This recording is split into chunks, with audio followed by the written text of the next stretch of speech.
क्या आपने कभी सुना है लंका के राक्षस राज रावण ने देवी सीता के लिए एक भव्य स्वर्ण मंदिर बनवाया था।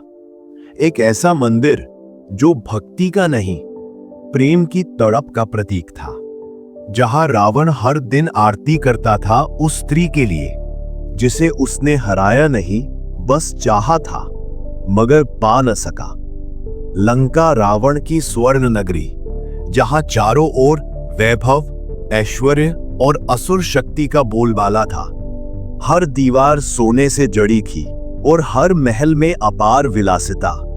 मगर उसी नगरी में एक कक्ष ऐसा भी था जहां न कोई रथ दौड़ता था, न ही कोई राक्षस गूंजता था। वहां थी केवल एक स्त्री, जानकी, सीता, जिन्हें रावण ने छल से हर लिया था, पर उन्हें छूने तक का साहस नहीं कर पाया। रावण, जो तीनों लोकों को जीतने चला था, एक स्त्री की आंखों में झांककर हार गया था और उसी हार को छिपाने के लिए उसने रचा था एक रहस्यमय संकल्प, एक मंदिर सीता के लिए। यह बात उस समय की है जब सीता अशोक वाटिका में थी। उनकी आंखों में श्री राम के विरह का ताप था और हृदय में थी अडिग आस्था। रावण बार बार सीता के सामने आता, उन्हें मनाने की कोशिश करता, मगर हर बार सीता की आंखें केवल एक नाम दोहराती, राम। रावण ने हर प्रकार का विलास दिखाया, रत्न, वस्त्र, सौंदर्य, मगर जानकी की दृढ़ता देखकर एक दिन वह भीतर से टूटने लगा। वह समझ गया था सीता को न वह डरा सकता है न मोह सकता है, लेकिन उसका मन पहली बार किसी के सामने लाचार हो गया था। और तब उसी रात रावण अपने निजी रथ पर बैठकर निकल पड़ा, लंका के उत्तर पूर्व दिशा में स्थित एक शांत वन की ओर। वहां एक प्राचीन वास्तुकार असुर निवास करता था, मायासुर का वंशज, जिसका नाम था विश्वकर्मा सुत वृष्णि। उसने रावण को आते देखा तो चौंक गया।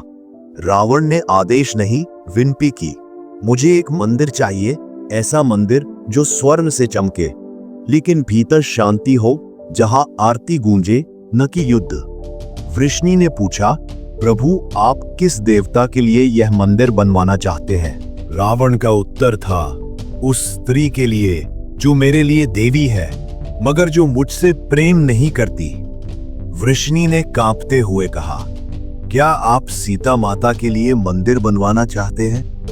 रावण की आंखें झुक गईं। हाँ, पर वो मंदिर केवल मेरे हृदय का स्पर्श हो, न कि मेरा अधिकार। निर्माण प्रारंभ हुआ। रावण ने स्वयं भूमि पूजन किया और हर पत्थर में सीता के चरणों की कल्पना की। 7 महीने तक दिन रात काम चलता रहा और अंततः जब मंदिर बना तो उसकी दीवारें सोने से ढंकी थीं, छत पर हीरे जड़े थे और गर्भगृह में एक दीप्तिमान आसन था जहां सीता की छवि स्थापित होनी थी। पर रावण ने कोई मूर्ति नहीं रखवाई, क्योंकि वो जानता था वो देवी सजीव है और उसका स्पर्श केवल राम को ही प्राप्त है।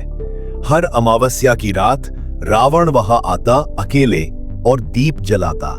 सीते, मैंने तुम्हें हराया नहीं, बस हार गया हूं तुम्हारे समर्पण से। उस मंदिर में रावण ने वे स्तुतियां रची जो आज तक किसी शास्त्र में नहीं मिली। वो प्रेम था पर अधूरा, वो भक्ति थी पर स्वीकृति के बिना।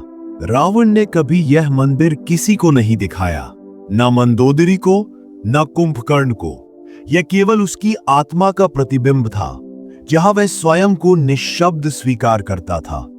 लंका में दिन बीते, युद्ध का समय निकट आया। श्री राम समुद्र पार करने लगे। उधर रावण उस स्वर्ण मंदिर में अंतिम बार गया और वहां बैठकर बोला, यदि आज युद्ध में मेरी हार हुई तो जान लीजिए यह मंदिर मेरी आत्मा की अंतिम गवाही है कि मैंने भी प्रेम किया था। लंका जल उठी, युद्ध हुआ, रावण मारा गया। राम ने सीता को वापस पाया और अयोध्या लौटे। किंतु स्वर्ण मंदिर का क्या हुआ? कुछ कहते हैं मंदोदरी ने उसे चुपचाप नष्ट करवा दिया, कुछ मानते हैं कि समुद्र ने उसे निगल लिया। पर दक्षिण में श्रीलंका के एक दूरस्थ जंगल में आज भी कुछ लोग कहते हैं रावण का मंदिर अब भी वहां है। वीरान परंतु दिव्य, जहां रात को दीप जलता है। क्या अधर्मी होने के बाद भी उसका हृदय किसी एक को पुकारता रहा? और क्या वास्तव में वह स्वर्ण मंदिर आज भी उस पुकार को संजोए हुए है? सोचिएगा जरूर। अगर आपको ये रहस्यमयी कथा पसंद आई हो, अगर आपने रावण की ब्रह्मलोक यात्रा में वो गहराई महसूस की हो जो आम कहानियों में नहीं मिलती, तो हमारे चैनल रामायण प्रसंग को अभी सब्सक्राइब करें, क्योंकि हम लाते हैं आपके लिए रामायण की वो अनसुनी कहानियां जो आत्मा को स्पर्श करती है। बेल आइकन दबाना ना भूलें, ताकि अगली रहस्य गाथा जब भी आए आप सबसे पहले सुने। धन्यवाद। जय श्री राम।